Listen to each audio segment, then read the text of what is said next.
ব্যক্তিগত চেনেলত মুখ্যমন্ত্ৰীয়ে কৈছে যে বাংলাদেশী প্ৰসংগটো তেওঁ ৰাতি বোলে বিডিআৰ নথকাত আন্ধাৰত বোলে পোষ্ট বেক কৰি আছে।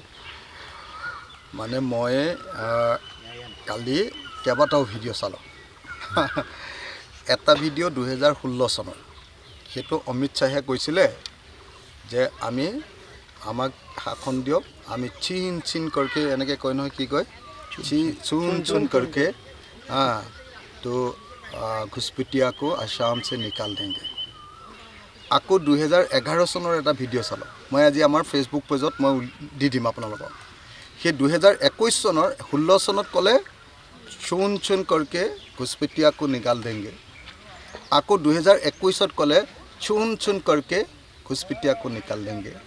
और 2026ত ক'লে फिर और 5 साल हम लोग को दे दीजिएगा, हम लोग चुन चुन करके घुसपेटिया को निकाल देंगे। এতিয়ালৈকে বিজেপিয়ে 10 বছৰ শাসনকালত অসমৰ পৰা 1600 জন বিদেশীক খেদিলে। 1686 1686 জন। এই হিচাপত যদি বিজেপিয়ে অসমৰ পৰা বিদেশী খেদিবলৈ হয়, তেতিয়াহ'লে 21000 বছৰ অসমত শাসন কৰিব লাগিব বিজেপিয়ে। 21000 বছৰ শাসন কৰিলেহে। 21000 বছৰ মানে কিমান জানে নহয়? 21000 বছৰ। এতিয়া আমাৰ 2000 কিমান বছৰ হৈছে? 2600 বছৰ হৈছে হয় নহয়? এতিয়া আমাৰ এতিয়া 2026 2000 বছৰ হৈছে। বিজেপিক আমি বিদেশী খেদিবলৈ অসমৰ পৰা 21000 বছৰ দিব লাগিব। হিমন্ত বিশ্ব শৰ্মাৰ টেকনিকটো নিঞ্জা টেকনিক আপোনালোকে দেখিলেই, যে বিদেশী খেদিয়ে বোলে আন্ধাৰত মানুহ কেইটামান ধৰি নিয়ে, য'ত বোলে বিডিআৰ নাথাকে, মানে বাংলাদেশ বৰ্ডাৰ ফ'ৰ্চ নাথাকে, তাত বোলে ঠেলা মাৰি দিয়ে।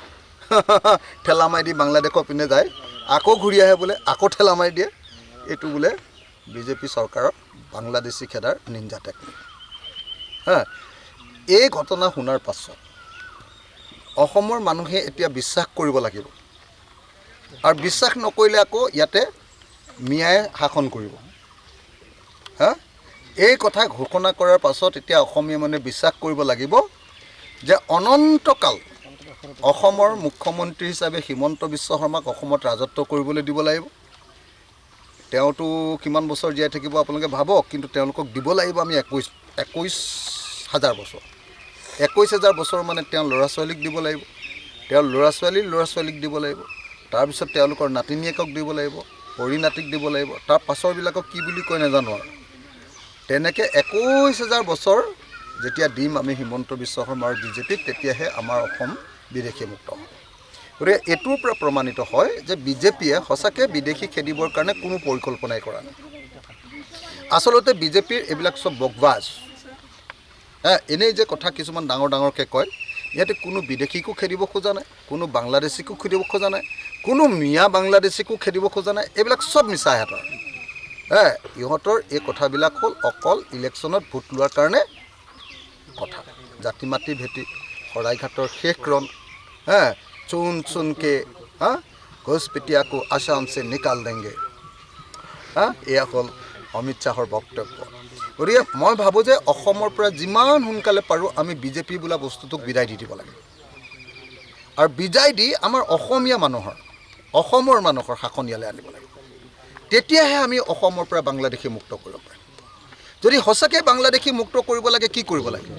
বাংলাদেশৰ লগত আমি বুজাবুজিৰ চুক্তি কৰি বাংলাদেশৰ অসমত চিনাক্ত হোৱা, ভাৰতত চিনাক্ত হোৱা বিদেশীবিলাকক পঠিয়াই দিব লাগিব, আৰু পঠিয়াই দিবৰ কাৰণে বাংলাদেশে সেইটো গ্ৰহণ কৰিব লাগিব। নাম্বাৰ 1।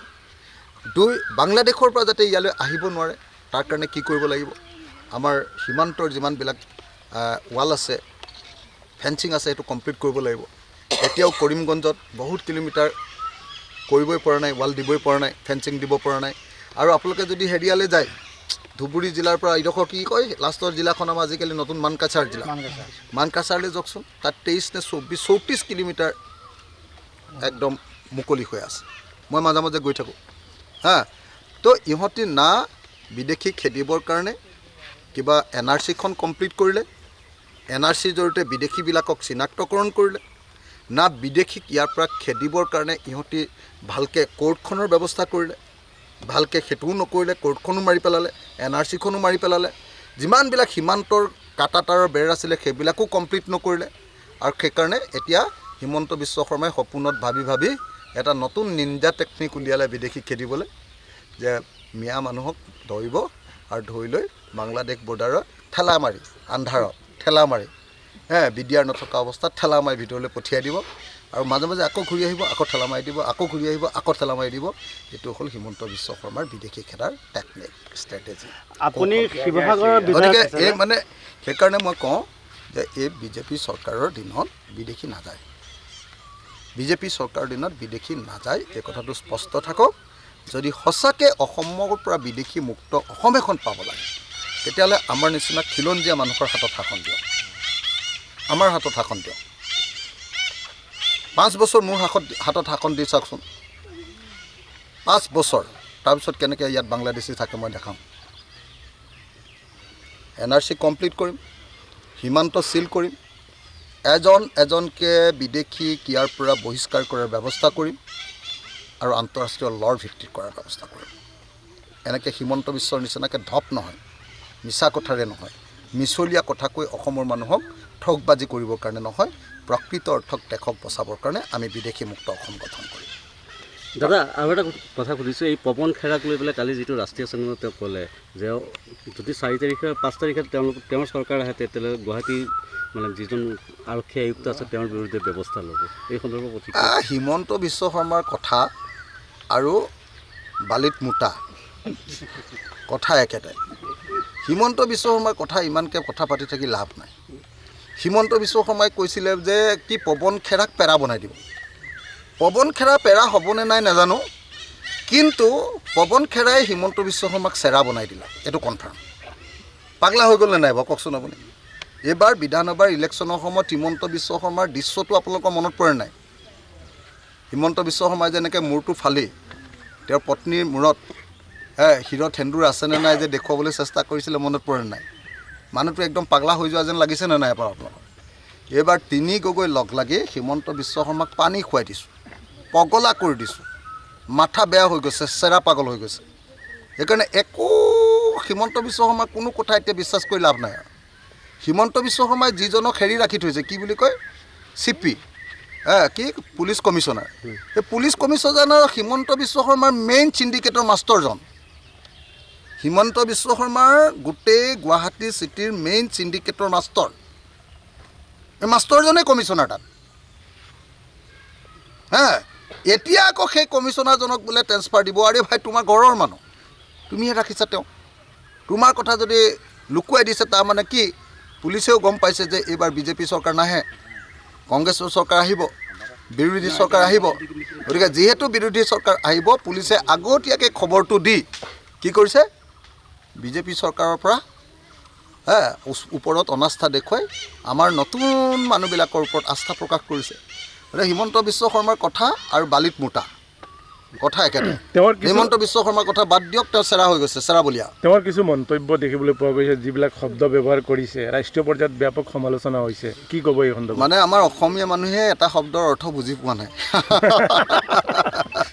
পৱন খেৰাক তেওঁ যিটো শব্দ ক'লে সেইটো শব্দ কোৱাৰ পাছত পৃথিৱীৰ কোনো মানুহে কেতিয়াও শাসনত থাকিব নোৱাৰে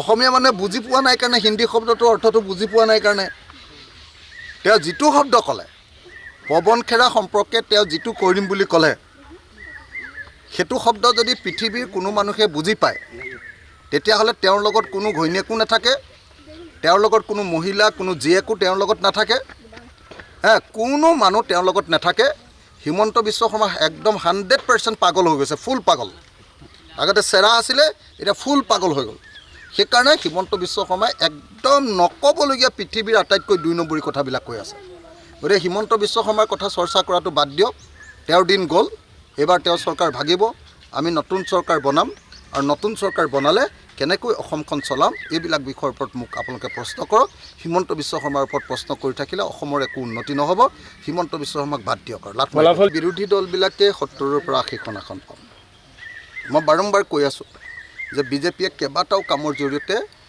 ৰিজাল্টটো বদলাব খুজিছে প্ৰথম কামটো কৰিছিলে ডিলিমিটেশ্যন ডিলিমিটেশ্যন কৰি তেওঁলোকৰ নিজৰ ইচ্ছামতে সমষ্টিবিলাক ভাগ কৰি ল'লে তাৰপিছতো তেওঁলোক জিকিব নোৱাৰিলে এইবাৰ তেওঁলোকে কি কৰিলে ডিলিমিটেশ্যন কৰাৰ পাছত এইবাৰ এছআৰ কৰিলে, স্পেচিয়েল ৰিভিজন ভোটাৰ তালিকা। স্পেচিয়েল ৰিভিজন কৰাৰ পাছতো বেচেৰাহঁতে জিকিব পৰা অৱস্থালৈ নাই। তাৰপাছতো তেওঁলোকে মানুহে তেওঁলোকৰ বিৰুদ্ধে গ'ল। তেতিয়া তৃতীয় কি কাম কৰিলে? তেওঁলোকে কাম কৰিলে কি ৰিগিং। ৰিগিং কৰি ভোট জিকিবৰ কাৰণে বিভিন্ন ধৰণৰ 2 নম্বৰী কাম আৰু সেই তৃতীয় ৰিগিং কৰাৰ পাছতো যেতিয়া পৰা নাই, এইবাৰ EVM মেচিনবিলাক সলাবৰ কাৰণে, EVM মেচিনবিলাক বদলাবৰ কাৰণে, EVM মেচিন টেম্পাৰেট কৰিবৰ কাৰণে এতিয়া বিভিন্ন ধৰণৰ চাল চতুৰি কৰি আছে, কিন্তু নোৱাৰে। আমিও চাই আছোঁ। মই সেইকাৰণে যিসকলে চৰকাৰ বিচাৰে সকলো ৰাইজকে আহ্বান জনাওঁ যে ষ্ট্ৰং ৰুমবিলাক আপোনালোকে ৰখিয়া দিয়ক, ষ্ট্ৰং ৰুমবিলাকৰ ৰখিয়া দিয়ক। 2টা কাম কৰিব সিহঁতি 100 মিটাৰ দূৰৰ পৰা কম্পিউটাৰৰ পৰা EVM মেচিনটো বদলাই দিব পাৰে, 1 নম্বৰ। নহ'লে EVM মেচিনটো বদলাই দিব পাৰে সিহঁতি এই হেৰিয়াৰ লগত কথা পাতি, কি কয় আপোনাৰ অফিচাৰবিলাকৰ লগত কথা পাতি, এই 2টা। 3 নম্বৰ কামটো কৰিব পাৰে সিহঁতি এই ষ্ট্ৰং ৰুমৰ পৰা যেতিয়া কাউণ্টিং ৰুমলৈ যেতিয়া EVM নিব তেতিয়া সিহঁতি বদলাই ল'ব পাৰে। এই 3টাৰ পৰা সাৱধান হওক। যদি এই 3টাৰ পৰা এতিয়া সাৱধান হয় তেতিয়াহ'লে অলপ কেইদিনমানৰ পাছত 4 তাৰিখৰ দিনা আমাৰ বিৰোধী চৰকাৰ আহি আছে, আৰু যদি এইবিলাক বদলাব পাৰে তেতিয়াহ'লে আৰু উপায় নাই।